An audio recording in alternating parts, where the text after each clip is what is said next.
If you've ever looked at your yarn stash and thought, I have all this yarn, but nothing I want to crochet, this video is for you. Because the problem usually isn't that you need more yarn, it's that you don't have a clear plan or exciting project ideas for the yarn you already own. So today I'm going to show you exactly how I'm going to take my existing yarn stash and turn it into real crochet projects that I can't wait to make. I've been thinking a lot about how I got myself into this situation. I never intended to have a large stash.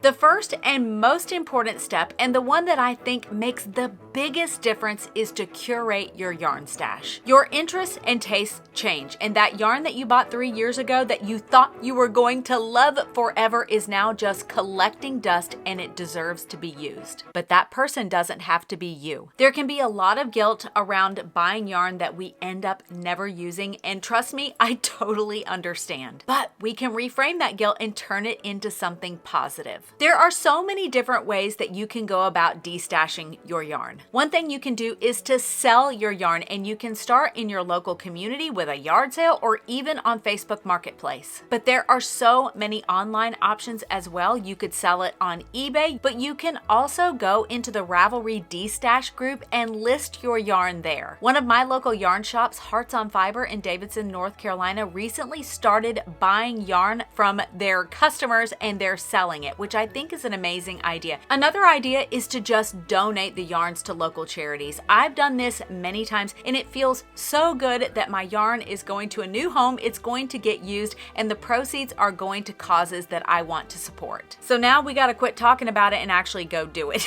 This is the part I don't like, but it always feels so good when it's finished.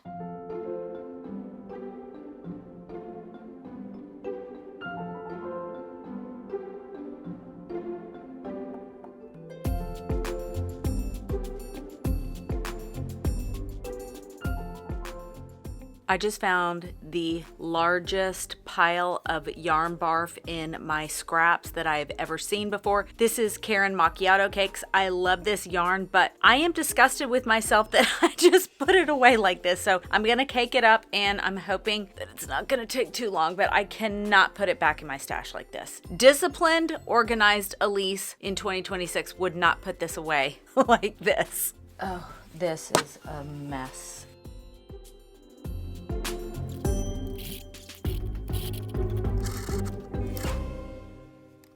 This is the most tangled and matted skein of yarn that I have ever tried to unravel. And the problem with this Karen Macchiato Cakes is that it has these beautiful little halo and these fibers, but they all stick together and they mat together and they hold on to one another. And what I'm going to have to do is I'm going to have to cut and make smaller little cakes. And I think that will be fine, but holy moly, this is a giant mess. Are you a mess?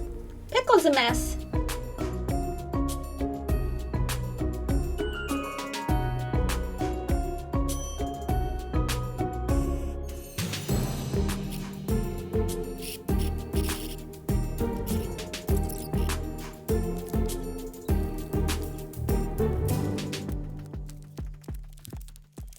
I ended up with 2 boxes and one actually is quite large. And then I have this smaller box here. So we're gonna take it out to the van. We meaning he. Okay.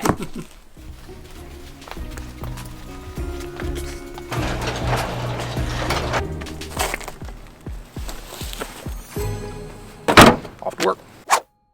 There is nothing better than being surrounded by yarns that you absolutely love and you can't wait to use. And the next step for me is to get my stash out of my head and onto some paper. This isn't a necessary step, but I find it super helpful to just write things down. This is the 3rd year that I've created my free crochet and knitting journal, and it's a free download, and I will leave a link for it in the description box below. And the thing I love about it is that I have a section for your stash and where you can write all of those different yarns that you want to use this year. Last year and this year, I sent mine over to FedEx and I had it printed and spiral bound, and it cost me somewhere around $35. But that's just me. I love having a physical item to be able to write things down, because if I don't physically write things down for whatever reason, it disappears in my brain. But I do know that some people do better with spreadsheets or keeping notes on your phone, and even the stash feature on Ravelry is a fantastic way to keep track of those yarns. 2026 is the year that I am determined to become an organized and disciplined person, and I am hoping that by keeping track of the yarns that I want to use this year, it's going to help me feel less overwhelmed, and it's also going to help prevent me accidentally rebuying yarns because I already know I have it. And for me, this isn't about perfection, it's a starting point, and I'm hoping that it's going to help me be less loosey-goosey. I think most of us want to be more intentional about how we spend our money, whether that's saving where we can or feeling more confident about where it's going. And that's where Xero has made such a difference for me. When I first started my crochet business, I was writing everything down with pencil and paper. And as my business grew, I began to feel completely overwhelmed and totally disorganized. But thankfully, many years ago, I switched to Xero, and that has made all the difference. It has actually helped me to focus less on my finances and more on the parts of my business I actually enjoy. It has made it so easy for me to track my income and expenses, see where my money's going, and understand the overall health of my business, and it's all in one place. So instead of avoiding my finances,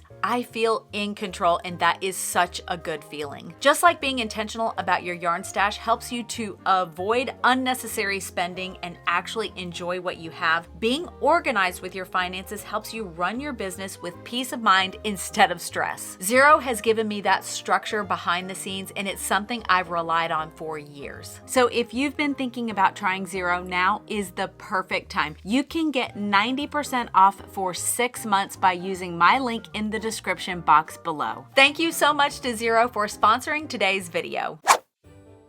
Now is the time where the magic really starts to happen, and the part that gets me the most excited. This is the part where we start to find projects for the yarns we want to use. By the end of 2025, I was actually starting to feel pretty discouraged and a little bit down about crochet, and I don't even really know when this process started to happen, but I had boxed myself into projects that I thought I was supposed to make, and other people got to make really fun creative projects, but those weren't for me. I don't know where I got that from, but I really wasn't enjoying a lot of my crochet anymore because I was just making things that I thought I was supposed to make. How dumb is that? When I first learned how to crochet, I woke up excited every single morning thinking about when I would be able to start crocheting. And I would go to bed at night dreaming about the projects that I would get to make. And I think what happened is that when my hobby turned into my business, I felt like I needed to be very serious about the projects that I made. And to be honest, that sucked all the joy out of it for me. So one of my New Year's resolutions has been to start having fun again with crochet, and that has ignited a spark inside me. I just started out by browsing on Ravelry, Etsy, Pinterest, and Instagram, and I would favorite the projects that I just loved. And to be honest, that was the beginning of this entire process for me, because as I was looking at these projects, I realized that I either already had that yarn or I had a good substitute for it. So here are the projects that I have already found, and I've even written them out in my little journal. So the first yarn that I am going to be using is Premier Anti-Pilling Everyday Worsted. This is one of my favorite yarns. It's 100% acrylic, and it comes in so many gorgeous colors. Now, the reason why I got myself into this position is because Premier had run some pretty good sales in the recent past, and I ended up with a little more yarn than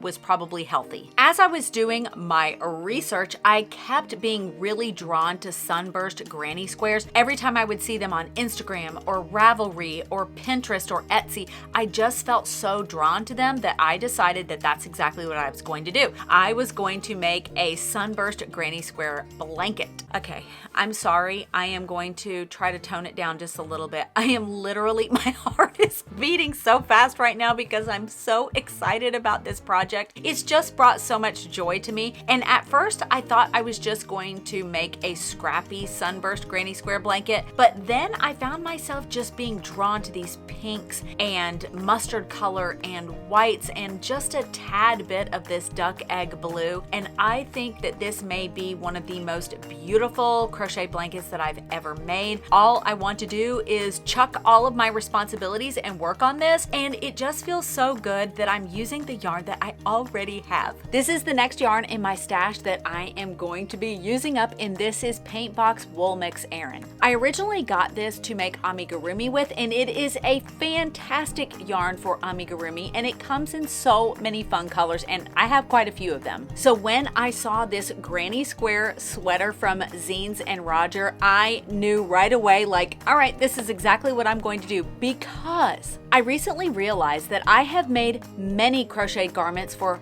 amigurumi toys. I've made them for babies and toddlers, but I have never once made an adult sized crocheted garment. And that is going to change this year. And this one just looks like so much fun. It's so colorful, and I already have the yarn. Another yarn that I have in my stash that I'm going to be using this year is Premier Basics Worsted. This is a fantastic budget-friendly acrylic yarn, and it comes in so many pretty colors. And when I stumbled across the scrappy Cardi from Pretty in Paint, I immediately knew that this was going to be a project I wanted to make, and I actually already bought the pattern. I'm actually really proud of myself right now because all I want to do is start this project today. But I also know myself that if I have too many whips, I'm going to feel completely overwhelmed. So I'm going to finish my sunburst granny square blanket first, and then I think this is the next project that I'm going to start. This one looks so warm and cozy, and I love the colors that the designer chose, and I'm trying to decide if I'm going to do a similar color palette or if I'm going to go completely rogue and do something totally different. I'll keep you posted. Another yarn I have in my stash that I have been in love with for many years is Barocco Vintage. This is a beautiful acrylic wool and nylon blend, and it's just a workhorse of a yarn, and there are so many different projects you can make with it. But when I was looking at this yarn, it was just letting me know that it wanted to be a granny rectangle blanket with a pom-pom border. Or maybe that was me. I may have been the one to think that. Now, a granny rectangle blanket is my go-to project when life is completely overwhelming. I am all done and I just need a mindless crochet project. I absolutely love making these. I finished the last one just around Christmas time, and it's just so much fun because there's no thinking involved, there's no counting involved. It's just crochet. It is my favorite kind of project to make. And then when you add that cute little pom-pom border, it just gives it a little oomph. It's just something fun and cute. Yarn Art Jeans is another favorite of mine, and I have quite a bit of it in my stash, and I have purchased a good amount of it over the last few years. But last year a viewer sent me an enormous box of Yarn Art Jeans all the way from France. It was such a sweet gift, and I so appreciate it because this is really my current favorite yarn for crocheting amigurumi. It's a cotton acrylic blend, and I just love it. I love the stitch definition, and it doesn't hurt my hands, and I love to design toys, and that is going to continue into 2026. I'm already working on little Sally, which is Mr. and Mrs. Humphrey's granddaughter.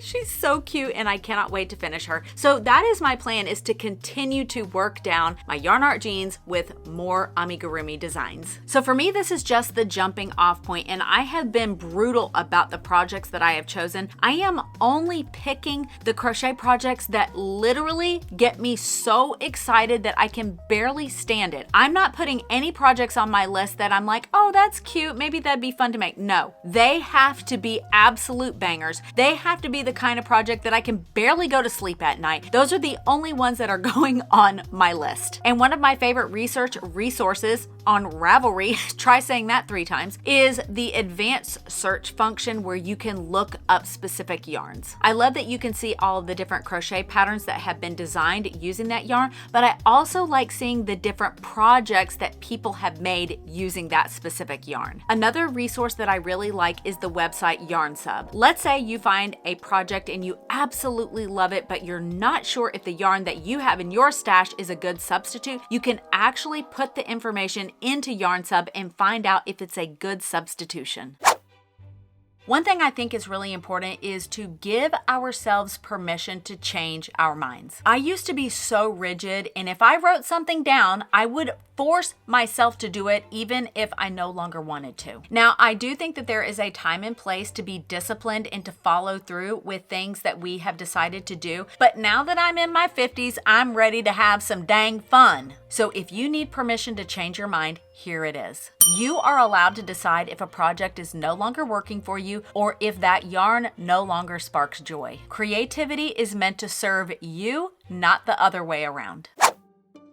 I've been thinking a lot about how I got myself into this situation. I never intended to have a large stash. In fact, I started out just by buying yarn for each project that I wanted to work on. But at some point, I started to buy yarn the way I buy groceries. So hear me out. If my son's favorite barbecue sauce is on sale, I'll buy 3 of them so that I know I'm getting the best deal. I know it's going to get used, and I'm also going to be saving money in the long run. And I was applying that same save money mentality to buying yarn. If a yarn I liked went on sale, I would buy more than I currently needed so that in the long run, I will have gotten it for a good deal. But the problem is, yarn shopping isn't the same as grocery shopping. What I was doing was buying the yarn first and then hoping to find a crochet project to go with it. And I want to flip that in 2026, and I want to focus a lot more on the projects that I want to make and then getting any yarn that I need to make them with. But I do want to be clear about one thing, and that is I am still going to be buying yarn in 2026, and that's because I run a crochet business. And part of my job is testing yarns to help viewers make informed decisions. But for my personal crochet time and my own personal stash, I really think this shift is going to help me be a lot more intentional and actually enjoy the yarns that I already own.